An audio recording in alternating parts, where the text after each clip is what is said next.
Hello दोस्तों, तो आज हम लोग पढ़ने वाले हैं डायनामिक कंपैक्शन। देखो मैं तुमको दिखाता हूँ। देखो डायनामिक कंपैक्शन क्या होता है। देखो dynamic technique involves repeatedly dropping a large weight from a crane. देखो ये कैसे होता है वो मैं बताता हूँ। देखो देखो रिपीटेडली, देखो ये पहले सॉइल था, ये सॉइल ये क्रेन लाया, क्रेन में हमने वेट लगाया हुआ है। ये इस वेट का जो होता है 6 to 172 इस वेट का वेट हो सकता है। तब ये हमने यहाँ पर गिराया गिराया तो सॉइल डेंसिफाई हो गया, सॉइल थोड़ा सेटलमेंट हो गया। फिर यहाँ आते देखो, अभी यहाँ पर सेटल ये जो सॉइल है, ये वेट जो गिराते हैं ये 3 फेज है, फर्स्ट फेज, सेकेंड फेज और थर्ड फेज। जैसे कि ये हो गया एक रेक्टेंगल हो गया, रेक्टेंगल हमको कंपैक्ट करना है।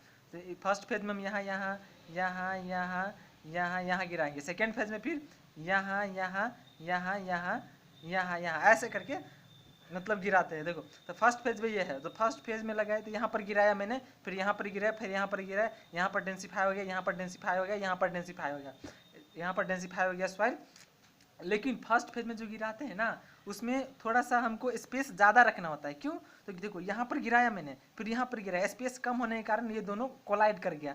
ये कोलाइड करने के कारण यहाँ पर सॉइल जो है लूज, पहले तो कंपैक्ट हो गया था, फिर यहाँ पर गिरेगा, फिर यहाँ पर लूज हो जाएगा। तो इसीलिए हमको फर्स्ट फेज में जो है ज़्यादा दूरी पर रखना है। और सेकेंड फेज, अब सेकेंड देखो फर्स्ट फेज में ज़्यादा दूरी पर रखना है। अब ज़्यादा दूरी पर रखेंगे तो क्या होगा, देखो यहाँ पर ज़्यादा दूरी पर रखेंगे, ज़्यादा दूरी पर रखा तो देखो यहाँ पर ये हो गया डेंसिफाई, यहाँ पर ये हो गया डेंसिफाई, लेकिन आपका यहाँ पर कोलाइड नहीं किया। कोलाइड नहीं करने के कारण यहाँ पर कोई भी सॉइल लूज नहीं हुआ, समझे। और फिर सेकेंड फेज में फिर हम यहाँ पर गिराएंगे, यहाँ पर गिराएंगे, यहाँ का सॉइल भी डेंसिफाई हो जाएगा यहाँ पर। लेकिन सेकेंड फेज में थोड़ा लोड थोड़ा कम रखेंगे, और ये जो वे हाइट भी है थोड़ा कम रखेंगे।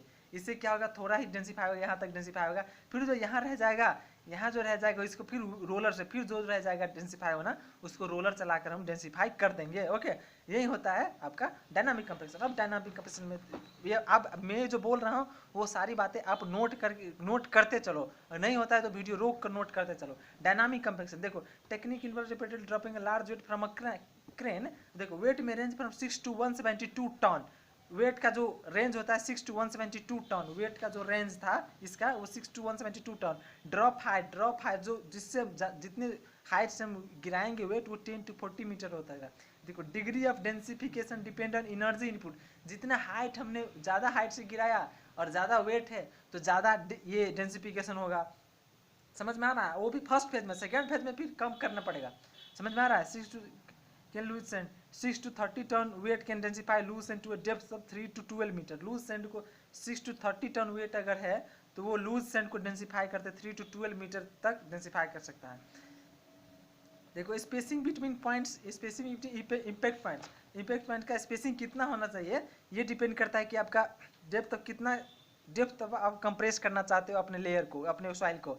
परमेबिलिटी कैसा है सॉइल का, और location of ground water level, ground water level जो ग्राउंड में एक वाटर लेवल होता है उसका जो है वो कितना है, नीचे है ग्राउंड वाटर लेवल और ऊपर है ये। Deeper layers are compacted at wider spacing. क्या बोला कि deeper layers are compacted at wider, जितना वाइडर स्पेसिंग होगा उतना ही डीपर लेयर कंपेक्ट होगा। समझ में आ रहा है? Deep craters are form by tamping. देखो क्रेटर इसी को बोलते हैं क्रेटर्स।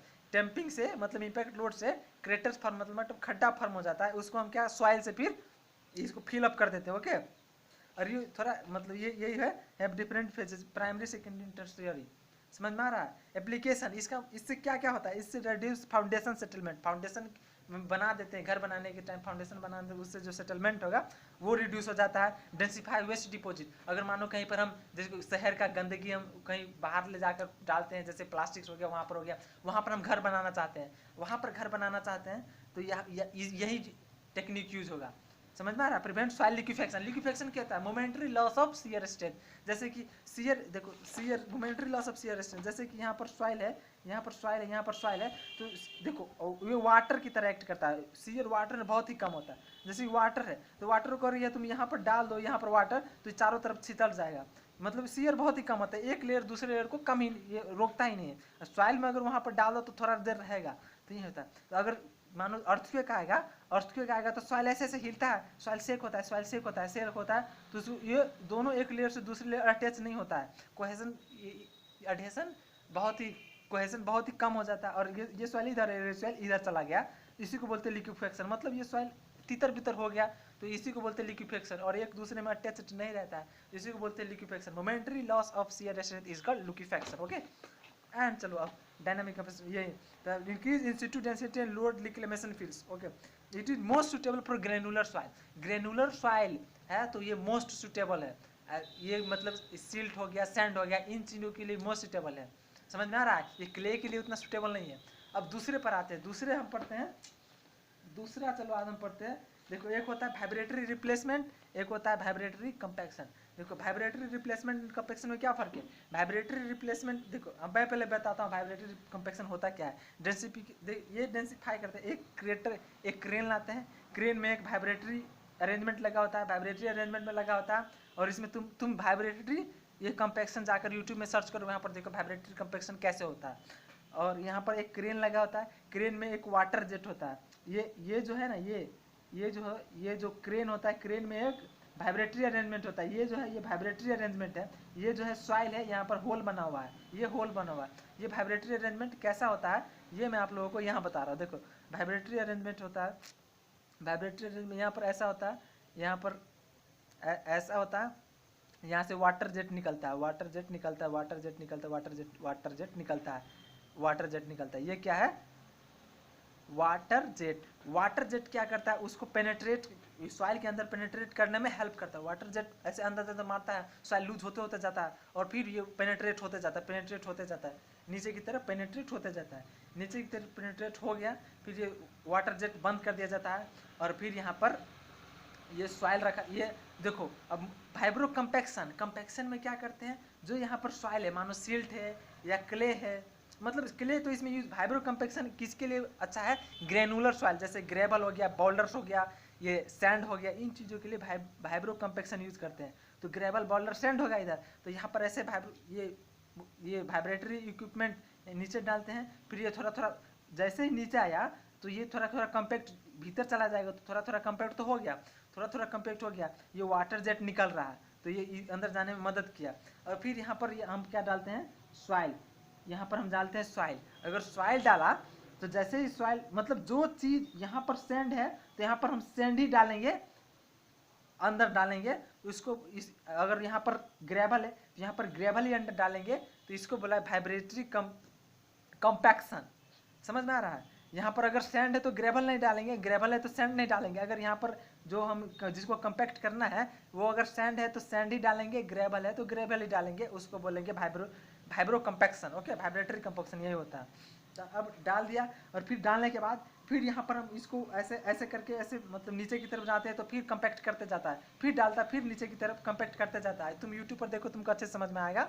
मैं सिर्फ तुमको ओवरऑल आइडिया दे रहा हूँ और मैं तुमको नोट दे रहा हूँ। ओके अब देखो, अब ये जो सॉइल है यही सॉइल डाला, ये हो गया वाइब्रो कंपैक्शन। समझ में आ रहा है? ये पहले पेनेट्रेशन, फिर ये कंपैक्ट करना होता है, और फिर बैक कंपैक्ट, मतलब नीचे डाला तो कंपैक्ट हो गया थोड़ा बहुत, और फिर ये जो चीज़ है यहाँ पर जिसको कंपैक्ट करना है वही चीज़ बाहर से लाकर यहाँ पर डालें, तो इसको बोलते हैं बैक फिलिंग। ओके अब तुम ये कहाँ एप्लीकेबल है? Coarse grain soil silt less than, अगर जहाँ पर सिल्ट लेस देन 50% है, कोर्स ग्रेन सॉइल हो, और कोर्स ग्रेन मत में क्या आता है? सैंड। कोर्स ग्रेन में सैंड आता है, ग्रेवल आता है, बोल्डर्स आता है, तो उसमें अगर कोर्स ग्रेन सॉइल में ये एप्लीकेबल है जहाँ पर सिल्ट कंटेंट जो है 15% से कम हो।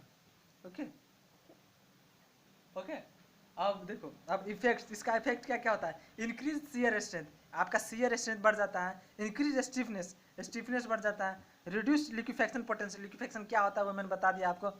पार्टिकल्स रीअरेंज, देखो पहले पार्टिकल्स कैसा था? पहले